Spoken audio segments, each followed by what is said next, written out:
चलिए एक मस्त सी लाइन बताता हूँ आपको। Student don't know what they don't know. जरा सोच के देखो, आपको ये पता ही नहीं है कि आपको क्या नहीं पता है, और ये स्टडी मैप बेसिकली आपकी इसमें मदद करने वाला है, हेल्प करने वाला है। सो आज की इस वीडियो में हम डिटेल बात करेंगे कि जो स्टडी मैप मैंने आपको प्रोवाइड करा है नेक्स्ट 42 डेज़ के लिए और अपने 15 दिन के दंगल रिवीजन सीरीज़ के लिए, वो आपको यूज़ कैसे करना है। और वो स्टडी मैप यूज़ करते हुए अगर आप ईमानदारी से यूज़ करते हो, मैं दावा करता हूँ, प्रॉमिस कर सकता हूँ, अगर आप सच में ईमानदार हो, DCD फॉर्मूला आपने इंप्लीमेंट किया है उस पूरे स्टडी मैप पे, तो बिलीव मी आप कैसा भी एग्जामिनेशन हो जाए, मैं आपको ये एश्योरेंस दे सकता हूँ, आप बहुत आसानी से क्वालिफाई नहीं करोगे। आप जो मार्क्स चाहते हो और जो मार्क्स डिजर्व करते हो, बड़ी ही आसानी से आपको मिल जाएगा। तो जरा कुछ पॉइंट्स बताने वाला हूँ, ध्यान से सुनना है। उससे पहले एक पॉइंट सुनना। देखो, आपको स्टडी मैप मैंने दिया, आपको उस वीडियो में भी दिया था, और डे बिफोर लाइक 3 जून से हमारा स्टडी मैप पे क्लासेस स्टार्ट होने वाली थी, तो मैंने आपको टेलीग्राम पे पोस्ट कर दिया, आइदर वो नवंबर 20 की बैच हो या फिर अगस्त 20 की बैच हो। और आप सबको पता था कि 3 जून से क्लासेस स्टार्ट होने वाली हैं। क्लासेस स्टार्ट भी हुई, अपने रिदम में आई कि हाँ भाई क्लास चल रही है, और हमने आपसे बोला कि उस स्टडी मैप के आपको 4 कॉपी निकालने हैं, 4 जीरोक्स, 4 फोटोस्टेट, और जो आपने निकाल भी लिए होंगे। अब अगर तो आप अगले कुछ दिनों तक लाइक 42 डेज़ तक 6 घंटे पर डे का रूटीन पढ़ाई के लिए सेट कर सकते हो, तो सर ये वीडियो को आगे आपको कंटिन्यू करना चाहिए। और अगर मान लो आप ऐसे फनी मोड में हो कि यार 2 घंटे पढ़ेंगे, हम CA फाउंडेशन क्लियर कर देंगे, तो आप प्लीज़ अपने अकॉर्डिंग प्लान करें, बिकॉज हम जिस स्टडी मैप की बात कर रहे हैं यहाँ पर आपको एटलीस्ट 6 घंटे तो देने ही पड़ेंगे। अब जरा बात करते हैं आगे।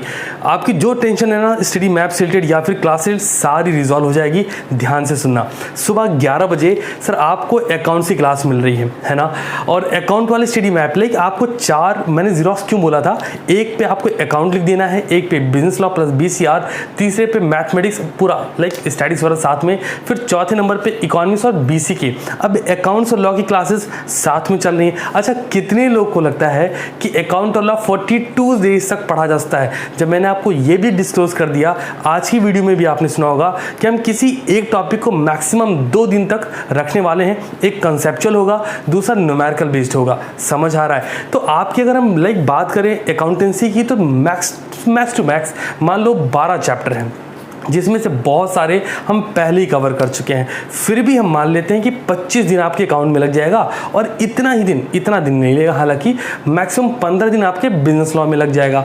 तो सर 25, 15, 40 नहीं हो रहे, ये 25 में ही 15 भी इंक्लूड हैं, बिकॉज आपको एक दिन में 2 क्लासेस मिल रही हैं, चाहे वो टेलीग्राम पे क्यों ना मिल रही हूँ। इस तरीके से मैक्सिमम 25 दिन में आप अकाउंट और लॉ दोनों फिनिश कर लोगे।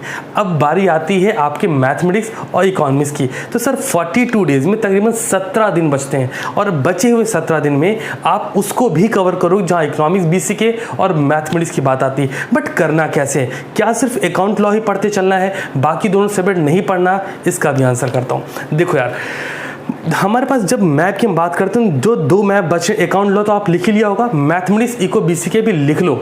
अब इसको आगे सुनना है, बहुत ध्यान से समझना चीज़ों को। मैंने इसी सारी चीज़ रिकॉर्ड करनी सो दैट मैं आपको 1 to 1 दे पाऊँ।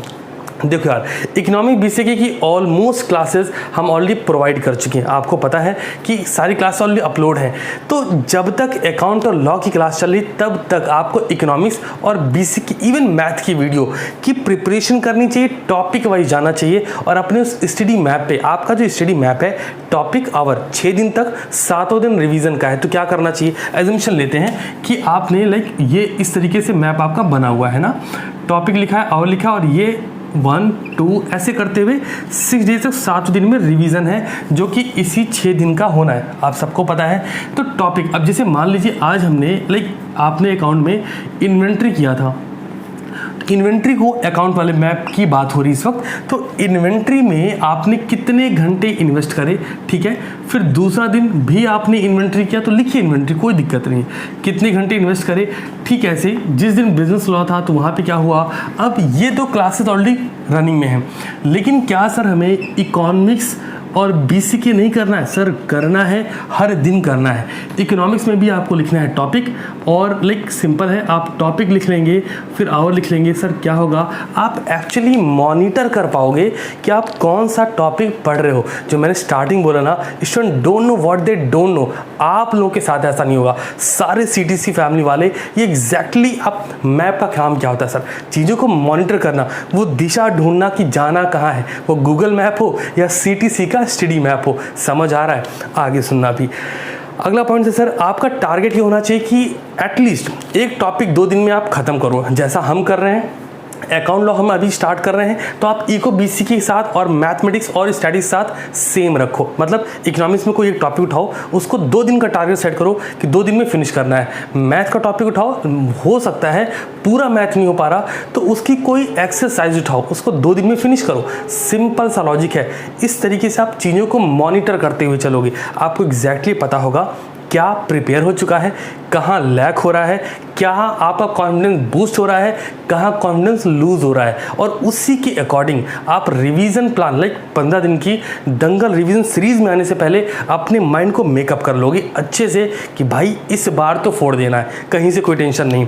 अगला, अब जरा सोचिए, हमने 42 डेज अराउंड 6 वीक का चैलेंज लिया, फिर भी स्टूडेंट परेशान होते रहते हैं, सर मैथ का कब होगा, इकोनॉमिक्स का कब होगा। अभी मैं बोल रहा हूँ 25 दिन में अकाउंट लॉ हो जाएगा, उसके बाद हम क्या करेंगे, ढबली बजाएंगे? ना जी ना, हम इसके बाद यही तो करने वाले हैं। ये 2 क्लासें आपकी कंटिन्यू होंगी, इकोनॉमिक्स की और मैथमेटिक्स की, और उस दौरान जब हम इकोनॉमिक्स मैथमेटिक्स वीडियोज़ के थ्रू कवर कर रहे होंगे फिर से, तो उस दौरान आप अकाउंट और लॉ के साथ वही काम करने वाले हो जो इस वक्त आपको इकोनॉमिक्स और मैथमेटिक्स के साथ करना है। समझ आ रहा है मैं क्या बोल रहा हूँ? ऐसे में जो मैंने आपसे बोला ना, तकरीबन 6 घंटे। देखो यार, जब मैं आपको अकाउंट क्लास देता हूँ तो अगले 1 घंटे का टास्क हो जाता है, लॉ की क्लास देता हूँ अगले 1 घंटे का टास्क हो जाता है, 2 घंटे यहाँ जा रहे हैं आपके, ठीक है। और कुछ बच्चे जो और एफर्ट डाल रहे होंगे तो उन्हें अच्छे से पता होगा कि इसी 2 टॉपिक में उनके 3 से 4 घंटे निकल जाते हैं। अब अगला काम क्या है, आप मैथमेटिक्स उठाओ और इकोनॉमिक्स उठाओ। सिंपल है ना, आप इस तरीके से, लाइक ये मैथ का कॉलम रहेगा, आप मैथमेटिक्स उठाओ और इकोनॉमिक्स का टॉपिक उठाओ और वहाँ पे चीज़ें कवर करते चलो। छोड़ना क्यों है, हर दिन सब पढ़ना पड़ेगा। अब ऐसा नहीं है कि आप चीज़ें छोड़ते चलो, इतना टाइम भी नहीं है आपके पास यार। अकाउंट और लॉ के बाद यही होगा, समझ आ रहा है? आगे बढ़ता हूँ सब। अब आपको सिर्फ इतनी ही चीज़ें सोचनी है कि क्या हम जब अपनी स्टडी मैप को वर्कआउट करें, मैं आपका स्टडी मैप भी एक बार लैपटॉप पे ओपन कर लेता हूं और आपको उसके अकॉर्डिंग भी चीज़ें डिस्कस कर देता हूं। देखो यार, हमने 6 दिन का टॉपिक आवर्स लिया है, 7 दिन में रिवीजन लिया है, और ऐसा करते हुए 42 डेज तक रिवीजन पे गए हैं। 43 वाला डेज गैप पे है, 44 वाला डेज भी गैप पे है, और वहाँ हमने कुछ नहीं लिखा बिकॉज वो दिन रिलैक्सेशन का होगा। हम क्योंकि दंगल रिवीजन सीरीज में इन्वॉल्व करने जा रहे हैं, और वहाँ मेरा भी हार्डवर्क बहुत नेक्स्ट लेवल होने वाला है और आपका भी वही होगा इस बार, क्योंकि हम बहुत सारी क्लासेस प्लान करेंगे ना, सिंगल डे सारी क्लासेस प्रीमियर हो जाया करेंगी एक दिन पहले ही। तो हम 2 दिन का रिलैक्स लेंगे, मैं भी आप भी, जिससे हम दिमाग को शांत रख पाएँ कि भाई अब दंगल होगा। और दंगल के लिए कहते हैं ना, कुछ दिन पहले थोड़ा रिलैक्स करना पड़ता है। अब आप अपने में 1st, 2nd, 3rd, 4th number column में लिखेंगे तो मेंशन योर अचीवमेंट एक कॉलम वो बना हुआ है। उसका मतलब क्या है, अगर आपने इन्वेंटरी पे महारत हासिल कर ली, जैसे कुछ बच्चों को मैंने प्रॉब्लम नंबर 4 करा दी, आपका एक इलस्ट्रेशन में डाउट था 9 वो करा दिया, लेकिन कुछ बच्चों को प्रॉब्लम नंबर 2 और 3 में डाउट था, तो वो आपके अचीवमेंट में नहीं आता। वो रिमार्क वाला जो सबसे लास्ट वाला कॉलम है, वहाँ जाओ, लिखो छोटा सा इन्वेंट्री डैश करके प्रॉब्लम नंबर 2, प्रॉब्लम नंबर 3, जिसमें जिसको प्रॉब्लम है वहाँ लिख दो। सर इससे क्या होगा, सर आपको पता होगा कहाँ लैग कर रहे हो। फिर जब आप सब कुछ कवर करते हुए जाओगे, जब 7वां दिन रिवीजन का है ना, रिवीजन में आओगे, क्या करना है उसी टॉपिक से स्टार्ट करो, पहले वही टॉपिक फिनिश करो, तो आप ना एक टॉपिक पे महारत हासिल कर लोगे। कई बार ऐसा होता है, क्योंकि मैं ऑफलाइन बैचेस पढ़ाता हूँ, मैं देखता हूँ बच्चा कॉन्फिडेंट होता है, सर सब हो गया सर। एक फ़नी चीज़ बताता हूँ, फर्स्ट लॉ की क्लास में हमने एक आई ओपनर वीडियो दिया पार्टनरशिप के लिए, जहाँ हमने 13 टॉपिक बताए कि पार्टनरशिप से क्या क्या पढ़ना पड़ेगा। अगले दिन एक बच्चा था ऐसा, एक ही बच्चे ने कमेंट किया, सर वो 13 के 13 टॉपिक हमने तैयार कर लिए। मतलब ये एक मजाक है, इससे ज़्यादा और कुछ नहीं है। आप मुझे बना सकते हो कि ठीक है यार, सर को बता दिया, सर तैयार कर लिए, लेकिन मुझे ऐसा लगता है कि ये आप मेरे साथ नहीं अपने साथ मजाक करो। मेरा क्या है, आप कमेंट कर दोगे, मैं भी देख के खुश रहता हूँ, क्योंकि आपको ऐसा लगता है कि मैं ऑनलाइन ही पढ़ा रहा हूँ। ना जी ना सर, बहुत अटैम्प्ट 16-17 अटैम्प्ट ऑफलाइन पढ़ा चुका हूँ, मुझे एग्जैक्टली आइडिया है कि बच्चों को प्रॉब्लम कहाँ फेस करनी पड़ती। जो स्टडी मैप आपको ये फर्स्ट सेकंड टाइम मिल रहा होगा, इससे बहुत दसों साल से तकरीबन मैं स्टडी मैप बच्चों को देता आ रहा हूँ, और इस स्टडी मैप को जिस भी बच्चे ने फॉलो करा है वो फेल नहीं हुआ आज तक। आप ये कैसे हो क्या सर आप ही क्लास कर 100% नहीं, बिल्कुल नहीं। क्योंकि क्या आपको लगता है जितने बच्चे वीडियो देख रहे हैं सारे स्टडी मैप को 42 डेज तक कंसिस्टेंट फॉलो करेंगे? आंसर है नहीं। मैं भी ये भी बताता हूँ कैसे। फर्स्ट अकाउंट की क्लास में तकरीबन 3000 से ज़्यादा बच्चे प्रेजेंट थे। सेकंड क्लास आप देख लो जो 4 तारीख की थी, सेम क्लास में तकरीबन 2-2,500 के आसपास। आज वाली क्लास देख लो आप, आज क्लास थोड़ी लेट हो पाई थी, लेकिन उसके बावजूद 1000-1500 बच्चे। समझ आ रहा है क्या? कंसिस्टेंसी नहीं है सर। और जब मैंने एक वीडियो बनाया था जहाँ मैंने बोला था कि स्टूडेंट फेल होने का सबसे बड़ा रीज़न क्या है, हज़ारों कॉमेंट आए और सबने लिखा कंसिस्टेंसी ना होना, उसके बाद भी नहीं है। मतलब पता क्या, आपको प्रॉब्लम पता है कि कंसिस्टेंट नहीं होंगे तो भाई फेल होंगे, उसके बावजूद ऐसा है। आप कह सकते हो सर मुझे वो टॉपिक आता है फिर भी पढ़ने में क्या जाता है, रिदम बन गया। तो काम की बात करते हैं। 6 दिन में टॉपिक जाना, 7 दिन रिवीजन जाना है। आपको लाइक रिमार्क वाले कॉलम में ये लिखना है, रिमार्क ऑब्लिक करके गोल सेटिंग लिखा है। ध्यान देना मैप पे, मैंने बोला था पहले भी कि ये आपके पास मोबाइल फ़ोन में नहीं होना चाहिए, जीरोक्स में ध्यान दो। जो मैं बोल रहा हूँ सब लोग जीरोक्स ले लो फटाफट से, जहाँ भी पिक कर लो, और मैं कुछ ये बोल रहा हूँ उसको फटाफट से देखो। सबसे आखिरी वाले कॉलम में रिमार्क ऑब्लिक करके गोल सेटिंग लिखा है ना, तो आप ना गोल सेट करोगे कब सर? 7वें दिन जब आप रिवीजन कर रहे होगे तो जो अगला हफ्ता है 6 दिन है उसके लिए गोल सेट करोगे। सेकंड वीक चैलेंज में आप गोल सेट कर देना। रिमार्क में हर दिन कौन सी प्रॉब्लम फेस करनी पड़ रही किस टॉपिक से मेंशन कर दो। अकाउंट वाले में अकाउंट की प्रॉब्लम, लॉ वाले में लॉ की, इकोनॉमिक्स में इकोनॉमिक्स की, और मैथमेटिक्स में मैथमेटिक्स की। सबकी प्रॉब्लम सबके मैप पे लिखो। और जब आप कोई अचीवमेंट करते हो, जैसे अगर किसी बच्चों की इन्वेंट्री पूरा आ गया, लिखो इन्वेंट्री डन, 10 नंबर हो गए खाते में हमारे। ऐसी जो भी टॉपिक पार्टनरशिप में या फिर सेल्स ऑफ गुड्स एक्ट में या फिर इकोनॉमिक्स में या बिजनेस साइकिल में, लाइक जो भी चैप्टर वाइज आप जा रहे हो तो आपको एग्जैक्टली पता होना चाहिए। आ गया वो मेंशन करो, ये मुझे आ गया, तो आपका अचीवमेंट आप देखते चलोगे। हाँ मुझे अकाउंट में ये चैप्टर अच्छे से आते हैं। अचीवमेंट वाले में सफिशिएंट कॉलम है किसी भी सब्जेक्ट के लिए।